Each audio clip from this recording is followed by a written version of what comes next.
O Brasil lidera o ranking dos países que mais fazem cirurgias plásticas para fins estéticos no mundo. Os dados são da Sociedade Internacional de Cirurgia Plástica e Estética, mas o número de cirurgias plásticas reparadoras, aquelas feitas para corrigir deformações adquiridas após acidentes ou doenças, por exemplo, também subiu. De acordo com a Sociedade Brasileira de Cirurgia Plástica, o aumento foi impulsionado por casos de câncer de pele e cirurgias de redução de estômago. Esta é a pauta do Viva Voz de hoje, que já está no ar pela rádio e também pela TV Univale. Hoje comigo o acadêmico de jornalismo Lucas Rosa. Boa tarde, Liz, e boa tarde também a você em casa acompanhando o Viva Voz aqui pela rádio e também pela TV Univale. Como sempre, vou passar os contatos aqui. Se você tem alguma dica, sugestão para o programa, fique à vontade. Tem o nosso e-mail vivavoz949@gmail.com. Tem também o Facebook, facebook.com/vivavozunivale, e o Twitter e o Instagram, ambos @vivavozunivale. Isso mesmo. Bom, hoje o nosso convidado é o médico cirurgião plástico Alexandre Ferian, que também é professor no curso de medicina aqui da Univale. Obrigada pela participação, professor. Eu que agradeço, Lisa. Bom, gostaríamos de entender um pouco mais sobre esse universo da cirurgia plástica. Buscamos alguns dados e, segundo a mais recente pesquisa da Sociedade Internacional de Cirurgia Plástica Estética, o Brasil realizou mais de 1.200.000 procedimentos em 2015. É um número bastante alto, né, professor? Bem expressivo. Bom, quais são as principais cirurgias plásticas, aquelas mais procuradas atualmente? Hoje em dia, o que é mais realizado em cirurgia plástica é a lipoaspiração. Por quê? Ela ultrapassou a prótese de mama, já tem uns 3, 4 anos isso. Porque ela é associada às outras cirurgias. Então, a pessoa que vai fazer uma prótese de mama e quer fazer uma lipinho na axila para tirar aquele gominho que fica na blusinha de alça, ou aquele pneuzinho, ela aproveita já uma anestesia só, um procedimento, e já faz as duas coisas. Quem vai fazer abdominoplastia também associa a lipoaspiração para ter uma melhora do contorno corporal e para dar mais cintura. Além de associar com outras coisas, às vezes com o culotezinho na coxa que incomoda, aquela gordurinha na face interna da coxa que fica raspando uma perna na outra. Então, tudo isso vai associando. Então, a lipoaspiração acabou ultrapassando as outras, porque ela é associada com as outras. Mas, em termos absolutos, em cirurgias, vamos dizer assim, propriamente ditas, a prótese de silicone ainda é muito procurada. Ok. Não sei se é impressão minha, mas nessa sua fala os exemplos parecem ser muito femininos. É verdade? É verdade. Mais ou menos 70% a 80% dos casos é feminino. Mas os homens estão indo atrás. Tá? Cada ano que passa, você aumenta a porcentagem de homem para mulher. Okay. Bem, professor, e dentro disso, hoje é possível dizer se a procura vai mais na questão de saúde, como você já falou mesmo, de algum possível acidente ou algo assim, ou até mesmo na questão estética, que a procura é maior em estética, ou até porque a saúde não deixa de ser uma questão estética também, mas pegando nesses pontos, o que é mais forte na procura hoje, a saúde ou a estética? Lucas, excelente colocação. Assim, a estética... Eu não digo que é uma correção estética, na verdade eu acho que é uma reparação. Porque às vezes a menina que tem um seio que não desenvolveu, ela quer reparar esse defeito, esse hipodesenvolvimento ou esse não desenvolvimento. Então tem uma indicação bem clara da cirurgia. Ao contrário das pacientes que já têm uma mama bonita e querem aumentar, a gente questiona, porque assim, uma cirurgia tem seus riscos, engloba uma cicatriz, um corpo estranho que vai ter que fazer um acompanhamento anual, né? Depois fazer uma troca a cada 10 anos. E isso é importante salientar, que todo mundo pensa assim, minha prótese é definitiva, não preciso mais trocar. Não existe isso. A prótese de silicone, ela é um material bem inerte para o organismo, mas o organismo ele encara como um corpo estranho. Então ele vai deteriorando isso com o tempo. Então vai chegar uma hora que ela vai ter que trocar essa prótese. Não tem nada definitivo até hoje. Importante. Mas é importante isso. Eu acho que a colocação assim, estética ou reparadora, eu acho que as duas se englobam e se misturam ao mesmo tempo. Né? Depende muito do foco do médico e do problema psicossocial ou psicológico que a paciente vai apresentar com aquele defeito. Bacana, eu acho que aí a gente chega num ponto importante, que é esse momento da consulta. Eu gostaria de saber quais são os procedimentos, né? Como realmente definir quem deve ir para uma cirurgia ou quem vem já com a cabeça feita porque viu nas revistas, porque viu nos sites e, não, eu preciso fazer isso, isso e aquilo. Como orientar pessoas com essas dúvidas? Primeiro, uma consulta médica bem dirigida, com toda a calma e paciência, tempo para conversar com o paciente. O paciente tem que conhecer o médico e o médico também tem que conhecer o paciente. Então, uma boa relação, as causas do que está acontecendo, o que esse problema está gerando, o quadro psicossocial. Tem gente que chega lá e fala assim, olha, eu não consigo me despir na frente do meu marido, eu não consigo ir na praia, eu não consigo ir num clube, eu tenho todo um problema psicológico e atrapalha o meu convívio social. Então, aí tem uma boa indicação da correção cirúrgica com a cirurgia plástica. Agora, tem pequenos defeitos que às vezes nem precisa de uma cirurgia, às vezes até um complemento pequeno ou um pequeno procedimento menos invasivo já vai tratar. E as pessoas às vezes não sabem disso. É a mesma confusão que tem assim, doutor, eu quero colocar prótese de silicone, mas o peito já está caído, então não adianta só colocar prótese, você tem que levantar também. Certo. Aí englobam 2 procedimentos, que a gente chama de mastopexia, que é quando levanta a mama, e o aumento, que é com o implante de silicone. Bacana. A gente está falando aqui, né, doutor, e você está dando bastante exemplos femininos. A minha pergunta, os homens, como é que eles ficam na questão de cirurgias plásticas? Qual é a procura deles? O que eles mais se interessam? O homem tem um pouco mais de tabu, assim, de falar assim, vou fazer uma cirurgia plástica, né? Mas isso está acabando. O que os homens mais fazem hoje? Lipoaspiração, em primeiro lugar, rinoplastia e pálpebra. Então, assim... aumentando um pouquinho, talvez, as próteses, mas o homem responde muito mais ao crescimento muscular, para, por exemplo, prótese de peitoral ou prótese de bíceps para braço. Certo. Então, a gente orienta a fazer uma carga energética, uma academia, uma atividade física, para você estimular e hipertrofiar esse músculo e ganhar volume, né? Agora, pálpebra, nariz, não tem jeito. Aí vai de acordo com a face de cada um e do defeito que cada um apresenta. Certo. A rinoplastia, a rinoplastia é o nariz, não é? E ela também tem fins apenas estéticos? Essa não, cirurgia? Às vezes tem fins funcionais. Certo. E aí entra o otorrino junto. Eu gosto sempre de trabalhar com o otorrino para trabalhar função e estética junto. Porque uma coisa mínima que você muda no nariz, você muda toda a sonoridade do nariz. Olha só. Toda a ressonância, essa caixa de som que é a cavidade nasal. Então, você tem que tomar todo um cuidado com isso. Perfeito. A gente falou agora a questão de psicológico e, às vezes, alguma insegurança que a pessoa tenha. Professor, como é que fica nesse momento? Quais são os principais relatos das pessoas que chegam no consultório? Você até citou já alguns exemplos, mas só para complementar, o que eles mais procuram? Quais são as maiores carências com relação à aparência que levam as pessoas a procurarem uma cirurgia plástica? Bom, na mulher, geralmente a mama, por ser o órgão feminino sexual mais externo, né? É o que simboliza a feminilidade, a maternidade, né? E todo o gênero da mulher. O homem, já as gordurinhas localizadas principalmente no abdômen e na região peitoral, para definição do corpo, né? No corpo másculo. Eu acho que são as duas principais, assim, corporal. Agora, em face depende muito da faixa etária, Lucas. Por exemplo, meninas mais novas estão mais preocupadas com as rugas de expressão, por exemplo, que hoje a toxina botulínica trata. E homens também.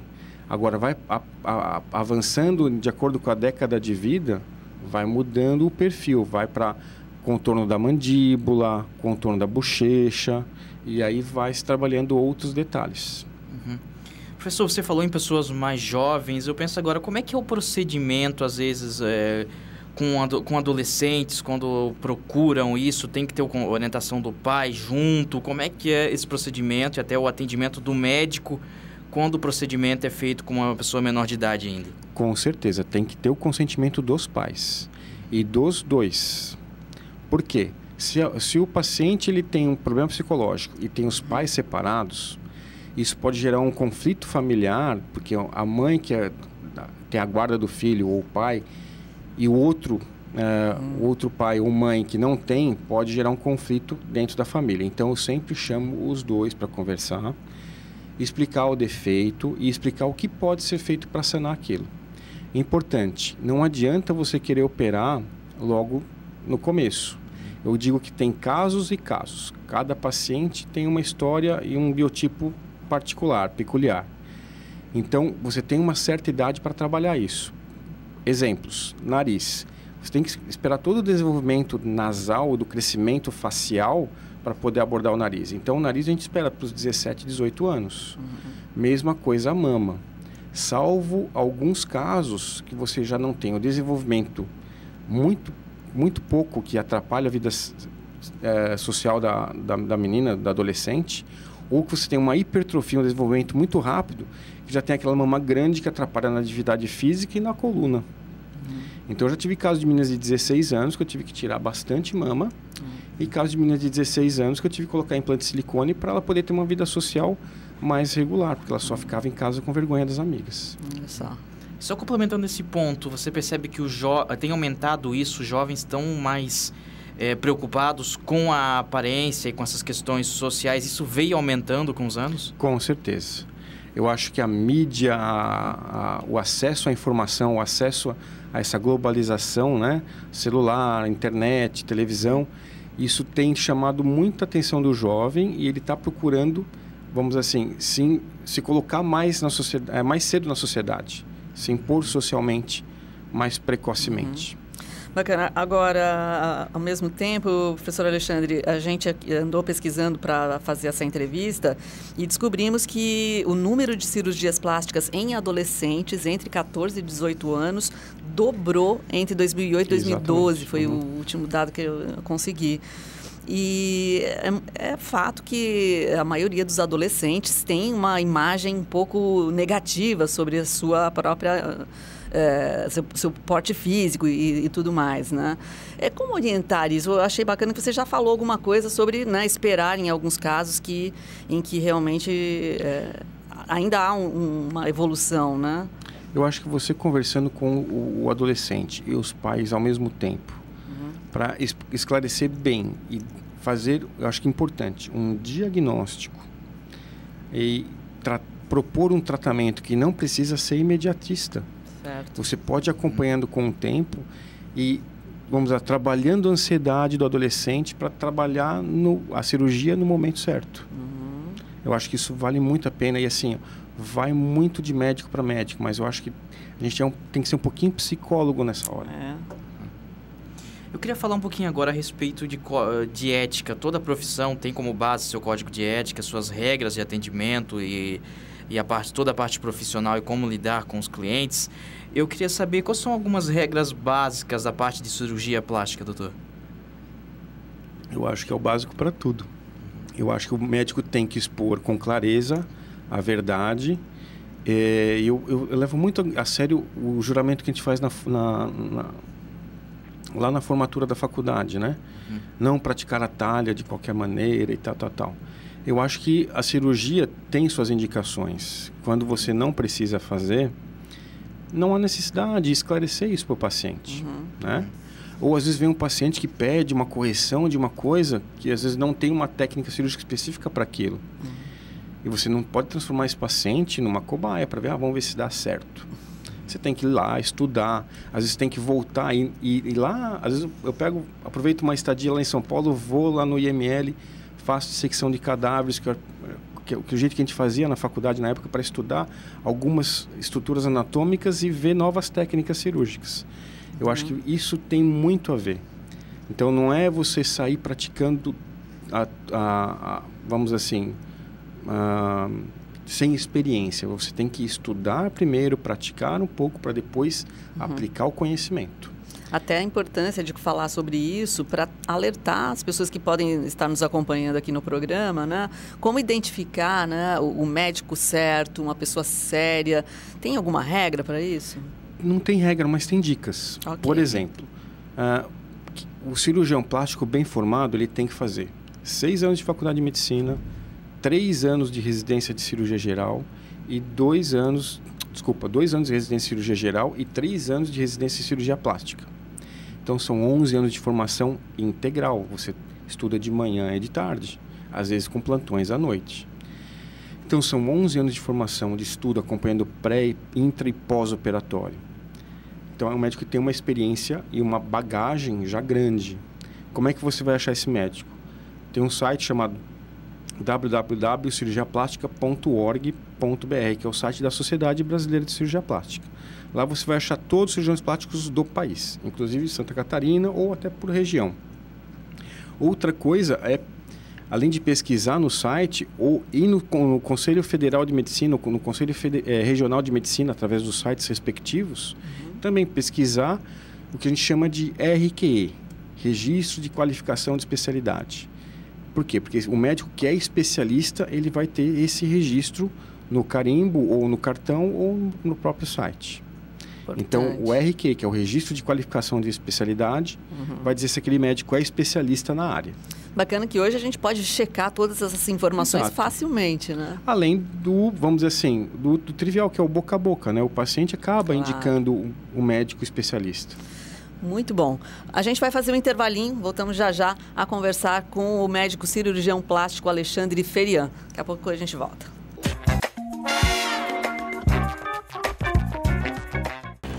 Já estamos de volta. Hoje a conversa é com o médico cirurgião plástico e professor aqui do curso de Medicina da Univale, Alexandre Ferian. Bom, professor, vamos falar então daquele momento do diagnóstico. Eu acho que isso ainda parece importante, né? O que uma pessoa precisa fazer, quais são os procedimentos? Quando uma pessoa chega ao seu consultório, por exemplo, precisa passar por quais etapas? Então, primeiramente ela marca uma consulta. É importante dizer assim, a pessoa fala assim, mas vou fazer uma avaliação, uma consulta. Não é, faz uma consulta, o médico examina, ele gasta o tempo dele, ele gasta o conhecimento que ele tem daquilo, te passa todas as orientações. Aí o que a gente vai fazer? Vai fazer um diagnóstico clínico, o exame físico e o diagnóstico clínico. Se tiver dúvida no diagnóstico clínico, por exemplo, como o Lucas perguntou, tem muito homem que tem, por exemplo, problemas de ginecomastia, desenvolvimento da mama no homem. Certo. E você tem que fazer um diagnóstico com, às vezes, exames complementares, um ultrassom ou até uma mamografia. E aí você vai pedir esses exames ou alguns exames para diminuir ou avaliar o risco cirúrgico, eletrocardiograma, raio-x do pulmão, exames de sangue para ver hemoglobina, para ver proteína, né? Uma série de fatores que vai auxiliar também no risco cirúrgico do paciente. Aí o paciente já teve essa é uma conversa maior, e depois ele volta com os exames e você faz uma nova explicação, constatando o que você já suspeitava ou até diminuindo, vamos dizer assim, o problema como um todo. Às vezes você pensa que é um problema muito grande, e o exame mostra que não é, que até a cirurgia vai ser até um pouco mais fácil do que você esperava. Perfeito. Então isso é importante. Então esse é a avaliação pré-operatória. No intraoperatório é importante conversar com a família antes de entrar na sala de cirurgia. E para não deixar os familiares super apreensivos, acabou a cirurgia, sempre alguém da equipe sai, ou eu mesmo, para avisar, foi tudo bem, acabou a cirurgia, daqui tem uma recuperação anestésica, então o paciente vai demorar para voltar para o quarto ainda uma horinha, então fica tranquilo, daqui a pouco ele está aqui. Perfeito. Legal. E depois da cirurgia, professor, tem que ter um certo acompanhamento, tem que continuar indo no médico para ver o resultado da cirurgia e se tem que fazer novos cuidados? Como é que é o pós-operatório? Excelente pergunta, Lucas. Para ser sincero, eu estava esperando. O pós-operatório é importantíssimo. Por quê? Porque ele é metade do médico, metade do paciente. Se o médico orienta bem o paciente, faz o repouso pós-operatório regulado, assim, bem diferenciado, ele não vai ter problema no pós-operatório. Então, eu gosto de fazer uma avaliação semanal no primeiro mês, quinzenal no segundo mês e mensal até o sexto mês. Certo. Por quê? Porque engloba todo o período de cicatrização, tanto da mulher quanto do homem. E o que acontece? No segundo mês da cicatrização, você vai detectar se essa cicatriz ela vai ter uma hipertrofia, se ela vai alargar, se ela vai aumentar, se ela vai ter alguma mudança, ou mesmo se vai virar um queloide. E você já trata no começo. Certo. E evita aquela cicatriz feia, alargada, marcada. Perfeito. Agora, e tendências, né? O que é tendência hoje em termos de técnicas e cirurgias específicas na questão das cirurgias plásticas? Na plástica, sempre você preza pelos materiais mais inertes, porque tem menos reação para o organismo, e na técnica cirúrgica mais apurada, mais delicada, com instrumentos delicados que não vão machucar a pele, que não vão agredir o organismo de uma maneira mais, vamos dizer assim, forte ou até, vamos dizer assim, profunda. Então, a tendência é técnicas, vamos dizer, de cirurgias com recuperação mais rápida e com menos agressão. Qual seria a cirurgia plástica mais difícil, mais complexa? Olha, eu vou te dizer que no trauma a gente acaba fazendo as reparações mais complicadas. Por quê? Porque você não sabe o que vai encontrar. Então, acidentes de moto, traumatismo crânioencefálico, queimaduras, que você tem pacientes graves de longo acompanhamento. Então, você vai ter que ter uma bagagem maior, mas você vai sempre que estar estudando e se atualizando para reparar toda aquela perda de tecido, de pele ou de musculatura, para diminuir a perda da função e reparar melhor o dano estético. Muito bem, professor, eu quero pegar um caso aqui agora para você avaliar, do Carlos Santebanhas. Ele morreu esse ano e ele ficou famoso por tentar se tornar o que ele mesmo chamou de Ken humano. Ele fez várias cirurgias para tentar se assimilar ao boneco Ken da série Barbie. Como é que você avalia essa questão, professor? Mas acho que a morte dele foi por causa de leucemia, né? Não foi nada a ver com os procedimentos que ele fez. Mas eu não gosto desse tipo de paciente. Por quê? É um paciente que não tem uma identidade própria. Ele quer imitar alguém. Então, eu já tive paciente que veio e falou assim: doutor, eu queria fazer o meu nariz igual ao da Michelle Pfeiffer. Aí eu falo assim: olha, não dá. Por quê? Porque teu rosto tem uma medida, teu nariz tem uma medida e não é igual ao dela. As proporções são diferentes. E às vezes você fazendo um jogo de foto assim, e colocando o nariz da Michelle Pfeiffer na foto da paciente, ela fala assim: nossa, ficou horrível. Pois é isso que você queria. Eu não vou fazer isso com você. Então você tem que ajustar vamos dizer assim, a forma do nariz, do rosto ou do próprio corpo de acordo com o biotipo da paciente. Mesmo acontece quando você vai escolher a forma da prótese de silicone. Muita gente chega lá, quer colocar silicone. Fala assim: você quer colocar silicone, mas como você quer esse silicone? Você quer um colo mais marcado? Você quer uma pama de aspecto mais natural? Você quer uma coisa bem disfarçada que ninguém perceba que você tem? Isso dá para definir. Isso dá para definir, isso ajuda bastante na consulta do pré-operatório. Bacana. E mais um ponto, então, citando esse exemplo, a questão de exageros. Doutor, você percebe muito isso, vem muitos clientes querendo coisas incríveis e muitas cirurgias e tu acaba tendo que lidar com essas situações de exagero na tua profissão? Com certeza. Meus pacientes, às vezes, são raros os que pedem. E quando pede, eu explico. Eu falo assim: olha, o bom da cirurgia plástica, o que fica harmonioso, legal, eu falo assim: quando menos é mais. Então, quando você faz mudanças sutis que vão aparecer para os outros como uma melhora, fala assim: poxa, você está diferente, tal, não sei o que lá, o que você fez? Tirei férias, descansei,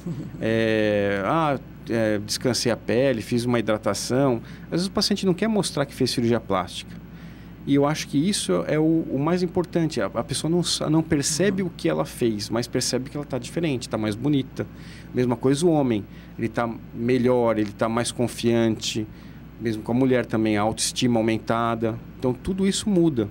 Agora, pode mudar com pequenas transformações, não transformações exageradas. Muito bom.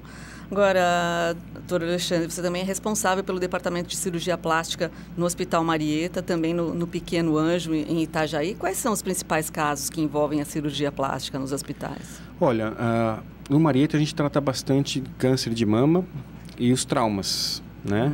No Pequeno Anjo, mais os traumas. Então, nas crianças, principalmente, mordedura de cachorro, acidentes com atropelamento, queimaduras. No Marieta também, queimaduras, apesar do Marieta não ser referência. Aliás, nenhum dos dois são referência. E esse é o maior problema nosso aqui da região. Santa Catarina só tem 2 hospitais de referência para queimaduras. Que é Joinville e Lages. Então, com poucos leitos. Se eu não me engano, acho que 8 leitos cada um. E a gente acaba tendo que, vamos dizer assim, se virar aqui. Lógico que a gente tem todo o respaldo do hospital também para trabalhar isso. Mas o governo acaba não repassando. Então, Olha, o hospital que acaba difícil. tendo prejuízo total desse tratamento. Inclusive, sobre repasse envolvendo o SUS, existe uma orientação específica para reconstrução de mama, né? Que as mulheres podem pedir pelo SUS, não é? Sim, o SUS ele é obrigado por lei a dar a reconstrução de mama para toda paciente que tem câncer diagnosticado. E isso acontece Acontece. de forma correta por aqui? Corretamente, mas assim, o SUS ele só fornece um tipo de prótese, que é a prótese redonda. Então você tem uma limitação de aspecto final. Ela vai reconstruir a mama, mas se eu colocasse uma prótese anatômica de um formato mais compatível com o corpo dela, ia ficar mais bonito. Com certeza. Isso o convênio e o particular a gente tem a liberdade de fazer, mas no SUS, infelizmente, por causa do preço que eles repassam, não consegue. 1 minuto. Tá. Vou perguntar então, para resumir, professora, no começo do programa a gente falou a respeito da quantidade, que o Brasil hoje tem um alto índice de cirurgias plásticas, mas como está a qualidade da cirurgia plástica no geral no Brasil comparado com outros países? O Brasil é líder mundial. A maioria vem fazer estágios aqui. E os médicos brasileiros são muito requisitados nos congressos lá fora.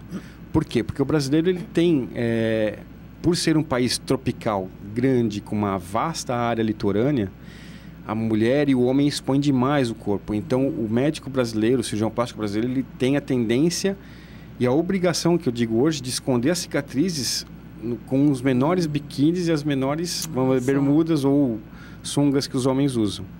Então, isso chama a atenção deles lá fora. Por quê? Legal. Porque a qualidade da abdominoplastia, a qualidade da mama, a qualidade da lipo, no Brasil, é superior aos outros países. Que bacana, então. Bom, nós vamos agradecer a sua participação.